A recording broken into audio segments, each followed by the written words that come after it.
Bismillah, Alhamdulillah, wassalatu wassalamu ala rasulillah wa ala alihi wa sahbihi wa man tabi'ahum bi ihsanin ila yaumiddin amma ba'du.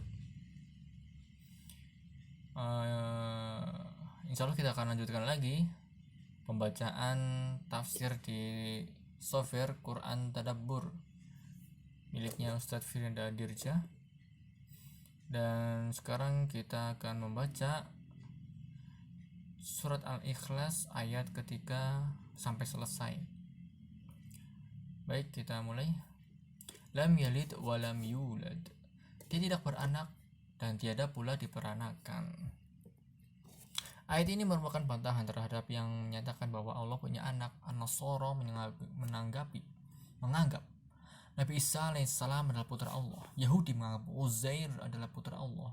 Dan kaum musyrikin menganggap para malaikat adalah putri-putri Allah.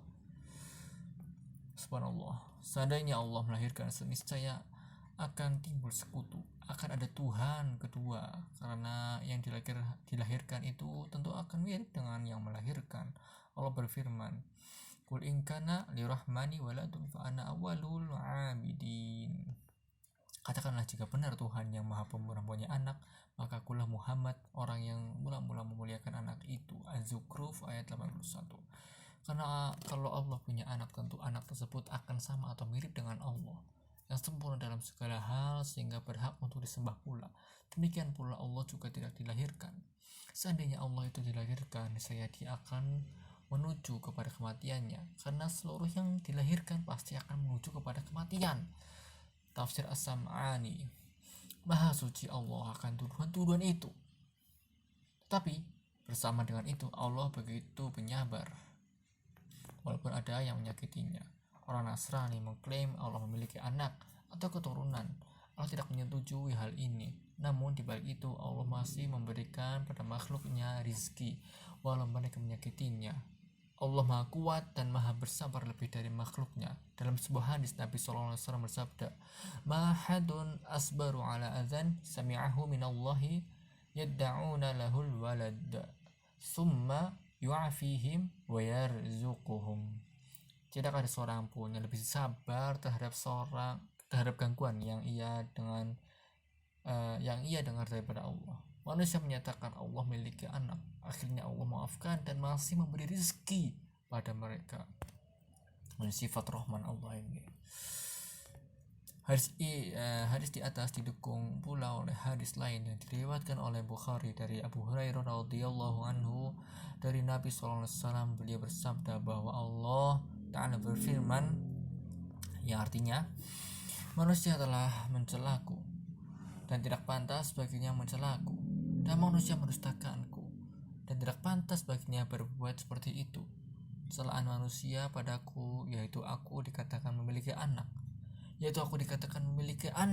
sedangkan mereka mendustakanku dengan mengatakan bahwa aku tidak mungkin menghidupkannya kembali sebagaimana aku telah menciptakannya.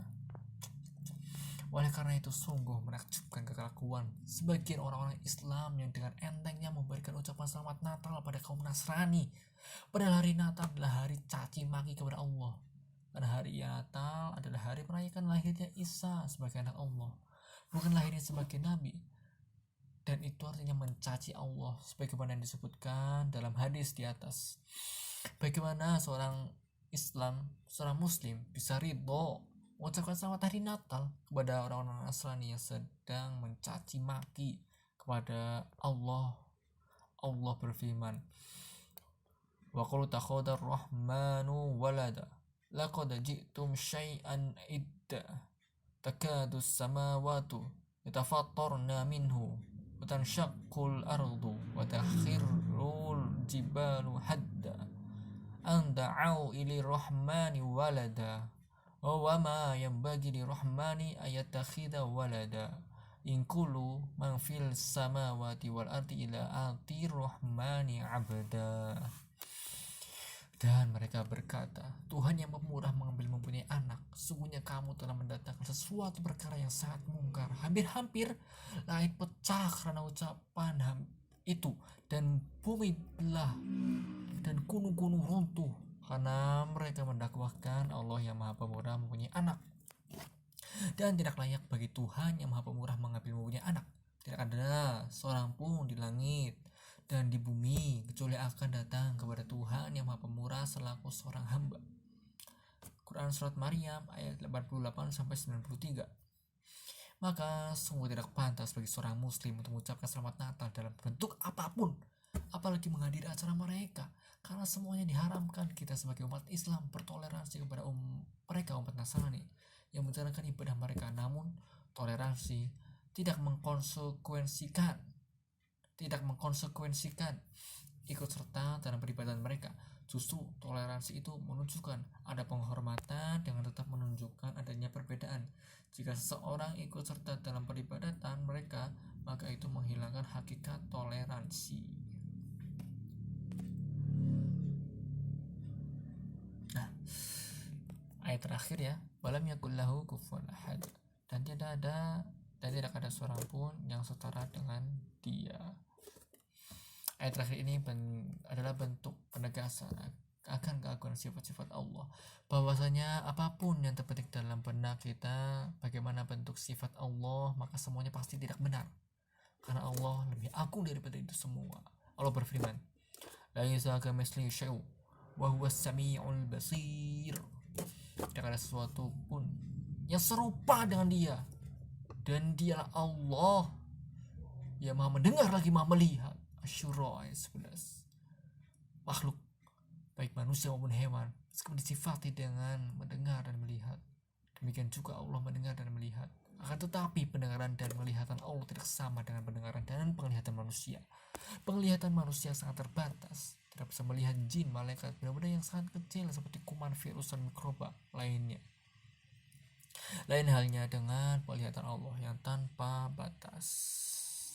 Alhamdulillah, kita sudah membaca semua tafsir dari tafsir As-Sa'di, Al-Muyassar, Ibnu Katsir, dan At-Taisir. Kita sudah menyelesaikan semua di surat Al-Ikhlas ini. Semoga apa yang telah kita baca ini bermanfaat, dan semoga kita selalu istiqomah untuk senantiasa mentadabburi Quran, terus mempelajari Quran, dan semoga apa yang kita baca dan kita dengar ini menjadi pemberat timbangan kita di yaumil akhir kelak.